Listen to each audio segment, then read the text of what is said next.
Hello friends, Assalamu alaikum. Welcome back to my channel again. This is Maruk and you're watching English with Maruk. So let's start. नहीं, first of all, I hope you all are doing very well. आप सब एकदम ठीक होंगे और मज़े में होंगे. Okay, so now start our today's video. That is, the topic is Charles Dickens as a novelist.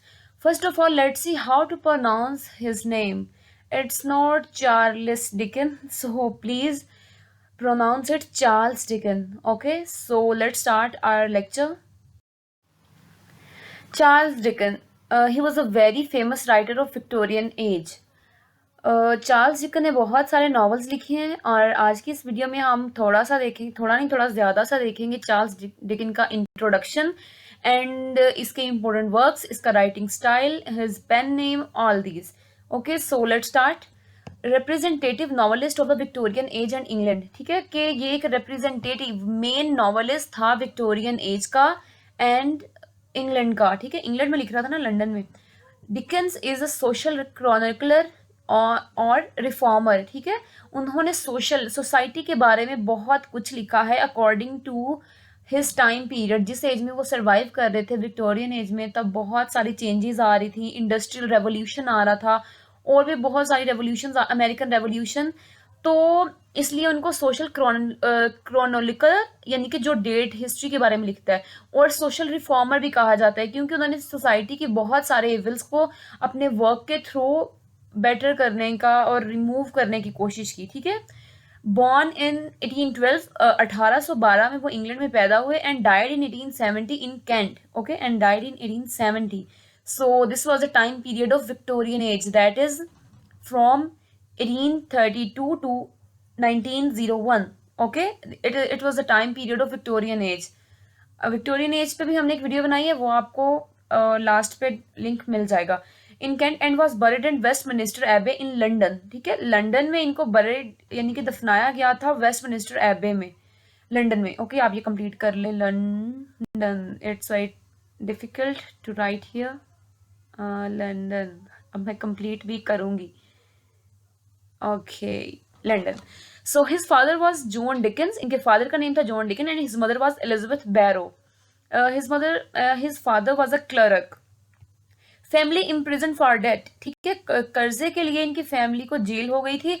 That's why he belongs to a poor family and he was unable to get his education. तो उनकी education भी बहुत ज़्यादा नहीं है. You will learn that he didn't get, ये देखें, he didn't get higher education. Education के बगैर ही वो एक जीनियस थे. उन्होंने बहुत सारी अपनी वरेशियस, अपनी कीन रीडिंग से, ही was a fond of reading. ठीक है, उन्हें बहुत शौक था. उन्होंने बहुत सारे राइटर्स को रीड किया and then he was a great writer of the Victorian age without any type of higher education. ठीक है, तो इनकी फैमिली तो चली गई जेल में, इनके father. That's why there was a difficult time for his family and he went to a factory in the age of 12. ठीक है, 12 साल की उम्र में उनको एक शूज ब्लैकिंग फैक्ट्री में भेज दिया गया था, जहाँ पे उन्होंने बहुत ज़्यादा हार्ड वर्क किया. And he was one of 8 siblings. ठीक है, टोटल 8 सिबलिंग्स थे. He was one of them. इनका सेकंड वाला नंबर था. मैरी कैथरीन हॉगर्थ इनकी वाइफ का नेम है और इसका जो निकनेम था वो केट था. उन्होंने शादी की इससे 1836 में एंड दोनों जो थे वो सेपरेट हो गए 1858 में. ठीक है, इनके 10 ही हैड 10 चिल्ड्रन. ठीक है, इनके 10 बच्चे थे मैरी कैथरीन से, लेकिन फिर भी वो सेपरेट हो गए थे 1858 में. तो कहा जाता है कि इनका अफेयर चल रहा था किसी मैरी टर्नर के साथ लंदन में, एक एक्ट्रेस थी वो, और इसलिए चार्ल्स डिकन को बहुत ज़्यादा क्रिटिसाइज भी किया गया था कि he was not good in family, कि वो फैमिली में एक he was not a good family man, वो एक फैमिली में अच्छे इंसान नहीं है. ठीक है, his pen name, his pseudo name was Boz. ठीक है, इसे बूज भी कहा जाता था और बुज भी कहा जाता था. सो ये इनका जूडो नेम था जिससे उन्होंने अपने बहुत सारे वर्क्स को पब्लिश किया है. Let's see next slide. Okay, Mary. Okay, तो इनसे ये सेपरेट हो गए थे और सॉरी, आई थिंक ये रिपीट हो गया. His pen name was Boz. Also wrote short sketches that were published in 1860. सबसे पहले इन्होंने स्केचेस लिखे जब ये एक फैक्ट्री में काम कर रहे थे. 12 ईयर्स ओल्ड थे ये, और इन्होंने बहुत सारे स्केचेस लिखे, यानी कि पिक्स बनाई अपनी और उनके बारे में लिखा, जो कि क्या पोर्ट्रे कर रही थी उस टाइम की लंदन सोसाइटी को, डिफिकल्टीज, पॉवर्टी, इन्फ्लेमेशन, ये सारा कुछ, ठीक है। इन स्केचेस के थ्रू उन्होंने अपनी डिफिकल्टीज ऑफ लाइफ, क्योंकि ये एक सोशल रिफॉर्मर थे, ठीक है, इन्होंने पुअर पीपल को देखा, उनकी लाइफ को ऑब्जर्व किया और फिर उनके बारे में बहुत कुछ लिखा। और ये वर्क जो इनका था ये पब्लिश हुआ था 1836 में under the name of sketches by Boz, ठीक है। इन्हें कहा जाता है sketches by Boz. It was a collection of 56 sketches concerning London scenes, ठीक है। जिस ये टोटल जो थे 56 स्केचेस थे, इसमें लंदन लाइफ को दिखाया गया था और वहां के पीपल को। और इन स्केचेस के कुछ के नेम थे our parish, scenes, characters and tales, ठीक है। ये सब नॉन फिक्शनल थे और ये थोड़ा सा फिक्शनल वर्क है इनका। He published Pickwick Paper in 1856. This is the supreme comic novel in the English language, ठीक है। इन्होंने इसमें बहुत सारा कॉमिकल इफेक्ट दिखाया है and it was the first novel written by Charles Dickens, ठीक है। पिकविक पेपर याद रखिएगा, ये एक इंपॉर्टेंट एमसीक्यूज भी है, जो पब्लिश हुआ था 1856 में। और हमें इनके नॉवल में रियलिज्म भी देखने को मिलती है। As I told you he was a social reformer, ठीक है, आपने ये याद रखना है। ये एक इम्पॉर्टेंट क्वेश्चन भी है कि वो सोशल रिफॉर्मर थे। जब उन्होंने अपनी सोसाइटी में बहुत सारे वॉइसेस को देखा, he gave the contemporary social picture and attack the various voices of the Victorian as. Victorian age में बहुत सारे इवल्स थे, बुरे काम थे, लोगों के साथ कैसा बिहेवियर था, क्या सीन चल रहा था उस वक्त, सर्कमस्टेंसेस क्या थे। तो उन्होंने इन सब चीज़ों को अपने वर्क में एक बिल्कुल रियल पिक्चर दी है, रियलिज्म दिखाई है उन्होंने अपने वर्क में। और इनके जो रियलिज्म इन्होंने अपने वर्क में दिखाई है उसे सोशल रियलिज्म भी कहा जाता है, क्योंकि there was all about society, सब कुछ सोसाइटी के बारे में था। He attack the social condition of his time and his criticism is bath in humour and pathos, ठीक है। उन्होंने अपने सोशल कंडीशन को अटैक किया कि वहां पे कौन कौन से बुरे काम चल रहे थे, और साथ ही उनके वर्क में रियलिज्म के साथ साथ ह्यूमर, सेटायर और पैथोस भी देखने को मिलता है। लाइक पिटी, वो पुअर पीपल के लिए बैड भी फील करते थे, हमें सेंटिमेंट्स, इमोशंस भी मिलते हैं उनके वर्क में, और ह्यूमर भी मिलता है। जैसे कि हमने पढ़ा कि पिकविक पेपर में वो भी था क्या, कॉमिकल सीन्स भी हैं, ठीक है, तो हमें ह्यूमर भी मिलता है इनके वर्क में। Cazamian he was a French critic, ठीक है, ये एक फ्रेंच क्रिटिक है और इन्होंने चार्ल्स डिकन के बारे में कहा है as a creator Charles Dickens is prodigious, यानी कि वो शानदार है एज अ क्रिएटर, जो उन्होंने अपने वर्क क्रिएट किए हैं। The picture he has painted the social world is one of the richest in the whole range of English literature, ठीक है। जो उन्होंने पेंट किया है ना एक सोशल वर्ड को अपने वर्क्स में, वो एक बहुत ज्यादा रिच और इम्पोर्टेंट वर्क है in the whole language English literature, ठीक है। His perception of things and characters is remarkable for its direct keenness and fresh vigor and incomparable liveliness, ठीक है। अब इसमें क्या है कि जो उनकी परसेप्शन थी, उनकी थॉट्स थी, उनकी अंडरस्टैंडिंग थी चीज़ों को लेके, इंसानों, करेक्टर्स के बारे में, वो बहुत रिमार्केबल थी, यानी कि अनकम्पेरेबल थी। उनका फ्रेश विगर, उनकी बहादुरी थी कि उन्होंने उस एज के बारे में इतने सारे स्ट्रिक्ट रूल्स होने के बावजूद भी बहुत ज़्यादा डायरेक्टनेस से लिखा, हर चीज़ को डायरेक्टली क्रिटिसाइज किया अपने वर्क में, ठीक है। ओके, इनका राइटिंग स्टाइल कैसा था? His writing style was heavily detailed. As I told you he was a realist writer, तो उन्होंने बहुत ज़्यादा डिटेल्स लिखी हैं अपने वर्क में। एक सोसाइटी की डेली लाइफ को, डेली रूटीन को बहुत अच्छे से पोर्ट्रे किया है। ही यूज्ड एग्जैजुरेशन इन डिस्क्रिप्शन, ठीक है, थोड़ी बहुत उन्होंने एग्जैजुरेशन भी दिखाई है to imply character traits, character की ट्रेड्स को दिखाने के लिए, उनकी हैबिट्स को, उनके फीचर्स को हाईलाइट करने के लिए। He was fond of metaphor, उन्होंने मेटाफर्स अपने वर्क में यूज की हैं, सिमिली यूज की है, फ्रिक्वेंटली रिपीटेड वर्क यानी कि पन यूज किया है। पन is the technique play of word, ठीक है। एक ये सारी जो है लिटरेरी टेक्निक्स हैं जो उन्होंने अपने वर्क्स में यूज की हैं। He wrote many novels in sentence to emphasise a phrase, उन्होंने बहुत सारे वर्ड्स को वो अपने एक सेंटेंस में रिपीट करते थे ताकि एक बात पे एम्फेसाइज किया जा सके, जोर दिया जा सके। Charles Dicken has succeeded in his attempt to present these themes. Themes क्या थे अब उनके वर्क्स में, ये काफी इंपॉर्टेंट पॉइंट है, so be careful, be attentive.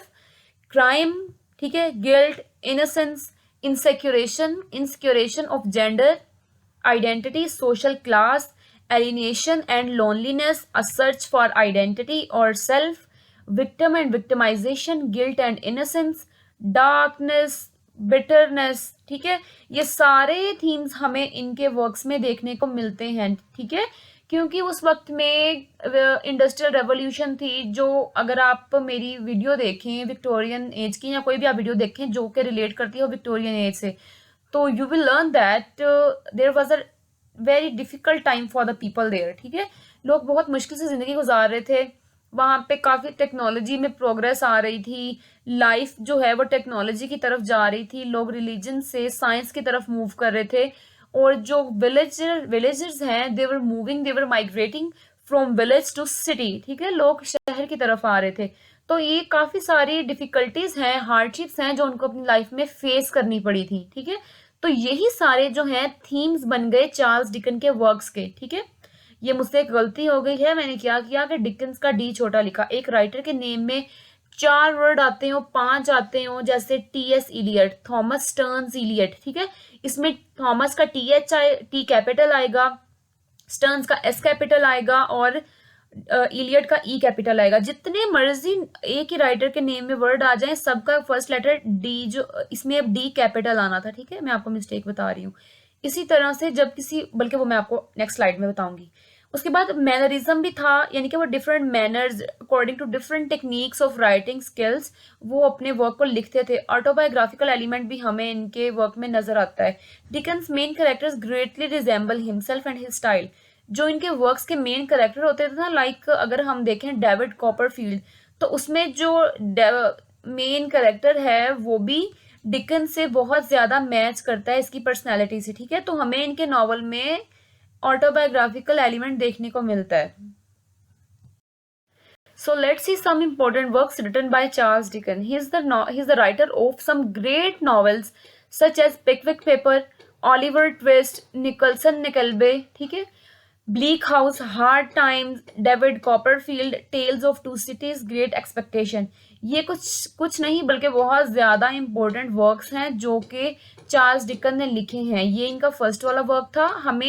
अगर हमें क्वेश्चन आ जाए पेपर में Charles deacon as a social reformer या Charles deacon as a novelist, ठीक है, तो हमें इनके नॉवेल्स की भी कुछ डिटेल्स पता आनी चाहिए।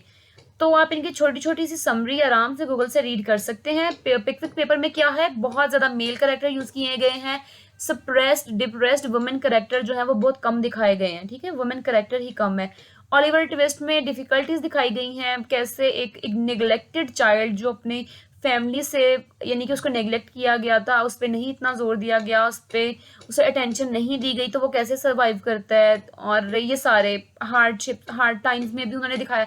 टेल ऑफ टू सिटीज़ में उन्होंने अपने टाइम के डिफिकल्टीज को दिखाया। इनकी इंपॉर्टेंट लाइन है, वो मैं आपको नेक्स्ट स्लाइड में दिखाऊंगी, बहुत इंपॉर्टेंट लाइन। फर्स्ट लाइन है the tale of two cities की, ठीक है। डेविड कॉपरफील्ड हम इसे ये भी कह सकते हैं, ये ऑटोबायोग्राफिकल नॉवेल है, ठीक है, जिसमें ये एक बिल्डिंग्स रोमान भी है, ठीक है। इसमें वो क्या कि जो एक करेक्टर के चाइल्डहुड से उसे यंग होने तक, उसकी लाइफ के एंड तक जो एक स्टोरी दिखाई जाती है उसे बिल्डिंग्स रोमान भी कहते हैं। और दूसरी तरफ ये जो नॉवल है मैच करता है डिकन्स की अपनी लाइफ से, तो इसे ऑटोबायोग्राफिकल नॉवल भी कहा जाता है, ठीक है। In his comic view of life, social criticism, the power of storytelling and the use of humor has been vividly exemplified, ठीक है। ये सारे जो एलिमेंट्स है ना, कॉमिकल इफेक्ट जो कि उसने पिकविक पेपर में दिखाया, सोशल क्रिटिसिज्म वो अपने हर नॉवल में दिखाते हैं, स्टोरी टेलिंग, ठीक है, हर नॉवल में एक नरेशन है, एक स्टोरी टेलिंग की पावर इनकी बहुत अच्छी थी, यूज ऑफ ह्यूमर भी वो करते हैं। तो ये सारी टेक्निक्स हमें इनके ये सब नॉवेल्स में मिलती हैं। तो चार्ल्स डिकन के जो मैं आपको बता रही थी टेल ऑफ टू सिटीज में, ये मैंने फिर गलत लिखा है बाय मिस्टेक, ये टाइपिंग करते हुए हो जाता है, लेकिन यहाँ पे टी कैपिटल आना था क्योंकि इनके इम्पोर्टेंट एक नॉवल का नेम है। टी भी कैपिटल आना था यहाँ पे टू का, और सिटीज का सी कैपिटल आना था, ठीक है। तो इसी तरह एक वर्क, जैसे मैंने आपको बताया ना, राइटर के नेम में जितने मर्जी वर्ड्स आ जाएं, हर वर्ड का फर्स्ट लेटर कैपिटल आता है। इसी तरह एक नॉवल, एक बुक जिसके भी नेम में जितने मर्जी वर्ड्स आ जाएं, जैसे the tale of two cities, इसमें इन सब का first word capital letter capital ही आना था, ठीक है। ये एक बहुत मेजर मिस्टेक होती है, so try to avoid it. तो उनकी फर्स्ट लाइन क्या है, it was the best of times, it was the worst of times, ठीक है। अब ये क्या है कि जो विक्टोरियन एज है उसमें कितनी सारी प्रोग्रेस हो रही थी टेक्नोलॉजी में, साइंस में, ह्यूमन लाइफ में, रिलीजन में, ठीक है। तो वो बेस्ट था, it was the best of times, के पिछले टाइम से ये बहुत बेस्ट भी था, but it was the worst of time, पर बदतर भी था। वो कैसे कि लोगों के लिए बहुत सारी हार्डशिप्स आ रही थी, डिफिकल्टीज आ रही थी उनकी लाइफ में। अगर कोई पुअर पीपल जो है वो दोबारा रिच हो जाता है, रिच हो गया विक्टोरियन एज में, तो उसके लिए खुद को रिच प्रिटेंड करना भी डिफिकल्ट था, क्योंकि हम कहते हैं ना आदत नहीं जाती इंसान की, nature can't be change, nature नहीं चेंज होता। तो इसी तरह से यहाँ पे डॉट आना था, लाइन के एंड पे डॉट लगाना भी मत भूला करें, यहाँ पे डॉट आना था। अच्छा, तो वो भी चेंज, वहां पे लोगों की नेचर नहीं चेंज हो सकती थी, बस उनका स्टेटस चेंज हो रहा था। तो ये क्या है, it was the worst of time, काफी इंपॉर्टेंट लाइन है इनके novel the tale of two cities की, ठीक है। लियो टॉल्स्टॉय, ये एक इम्पोर्टेंट ऑथर है, I think Roman Roman author है ये शायद, सॉरी मैं थोड़ा कंफ्यूज हो रही हूँ, इसमें आप सर्च कर लें। तो उन्होंने डिकन्स के बारे में कहा है कि Dicken forced reader to love him because he has, ये बिकॉज नहीं होता, because he himself showed such great love for his own literary creation. वो कहते हैं कि जो डिकन्स है वो रीडर को फोर्स कर देता है, मजबूर कर देता है कि वो उनसे, रीडर जो है उनको लाइक करें, डिकन्स को, उनके वर्क को पसंद करें, क्योंकि डिकन खुद भी अपनी नॉवल से, अपनी क्रिएशन से बहुत ज़्यादा प्यार करते थे, ठीक है। और अगर आप लोग क्वेश्चन बनाना, ठीक है, ये हमारी आज की वीडियो कंप्लीट हो गई यहाँ पे, लेकिन अगर आप एक क्वेश्चन बनाना चाहते हैं, मैंने तो बस इंपॉर्टेंट पॉइंट्स ऐड किए हैं, आप इन पॉइंट्स को अपने क्वेश्चंस में ऐड कर सकते हैं अपने नोट्स में, ठीक है। और अगर आप नोट्स बनाना चाहते हैं, writing style of Dickens, Dickens as a novelist, Dicken as a social reformer, important works of Dickens, ठीक है, ये सारे क्वेश्चन एक में ही कवर हो जाएंगे। बस आपने क्या करना है, आप गूगल पे सर्च कर सकते हैं Charles deacon as a novelist, ठीक है। हर वेबसाइट, मैंने ये सारे क्वेश्चन भी वेबसाइट से उनसे रीड कर करके ही बनाए हैं ये स्लाइड्स, ठीक है। तो आप वहां से हेल्प ले सकते हैं अपने नोट्स में। उसके बाद Charles, writing style of Charles Dickens, ठीक है, वहां से एक दो पैराग्राफ लेके ऐड कर लें। Importance of Charles Dickens novels, वो ऐड कर लें, थोड़ा थोड़ी सी, जैसे मैंने आपको स्टोरी बताई है किसी किसी नॉवल की थोड़ी थोड़ी सी, तो आप एक दो लाइंस हर नॉवल की ऐड कर सकते हैं, और आपका एक बहुत अच्छा, बहुत कंप्लीट और कॉम्प्रीहेंसिव क्वेश्चन रेडी हो सकता है, ठीक है। और फिर भी अगर आपका कोई क्वेश्चन है तो आप मुझसे कमेंट सेक्शन में पूछ सकते हैं। So that was our today's video. If you have any type of question, please ask, and please like, comment, share and subscribe my channel.